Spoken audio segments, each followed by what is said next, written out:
और यज्ञ क्या है केशव? अलग अलग लोग यज्ञ की परिभाषा भी अलग अलग करते हैं पार्थ।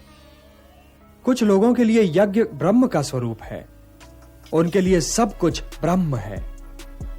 कुछ लोग देवताओं को प्रसन्न करने के लिए यज्ञ करते हैं, तो उनके लिए पूजा ही यज्ञ है। कुछ साधक आत्मा को परमात्मा से मिलाने की साधना को यज्ञ कहते हैं। इन्हीं यज्ञों की भांति इनमें दी जाने वाली आहुतियां भी अलग अलग प्रकार की हैं। कोई धन की आहुति देता है तो कोई कर्म की। किंतु वास्तव में यज्ञ 4 प्रकार के हैं। पहला द्रव्य यज्ञ है। इसमें अर्जित द्रव्य और धन को समाज कल्याण के कार्यों में लगाया जाता है, अर्थात ये लोक सेवा यज्ञ है। दूसरा तपो यज्ञ है। जब कोई अपने कर्म को अपनी तपस्या बना लेता है तो उसका जीवन तपो यज्ञ बन जाता है। हे पार्थ, अपने धर्म का पालन भी यज्ञ है, किंतु ये धर्म सांप्रदायिक नहीं, सनातन है। यह व्यक्ति और समाज दोनों ही के लिए कल्याणकारी है। तीसरा यज्ञ योग यज्ञ है।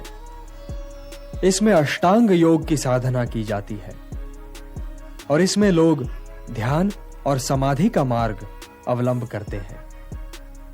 प्राणों का प्राणों में हवन किया जाता है। चौथा यज्ञ है ज्ञान यज्ञ। यूं तो पार्थ चारों ही यज्ञ महत्वपूर्ण हैं, परंतु श्रेष्ठतम है ज्ञान यज्ञ, क्योंकि ज्ञान ही तो अच्छे और बुरे में अंतर करता है और अपनी अग्नि में तपाकर कर्म को शुद्ध करता है और शुभ बनाता है। ज्ञान ही तो कर्म के उत्कर्ष का चरम बिंदु है और ज्ञान ही तो तुम्हें मोह बंधनों से मुक्त कराएगा पार्थ। हे पार्थ, पाप के सागर को केवल ज्ञान की नौका ही पार कर सकती है।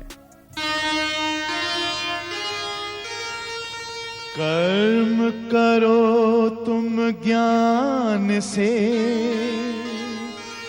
श्रेष्ठ ज्ञान है धर्म। कर्म योग ही धर्म है, धर्म योग ही कर्म। सीख हम बीते युगों से नए युग का करें स्वागत, करें स्वागत, करें स्वागत, करें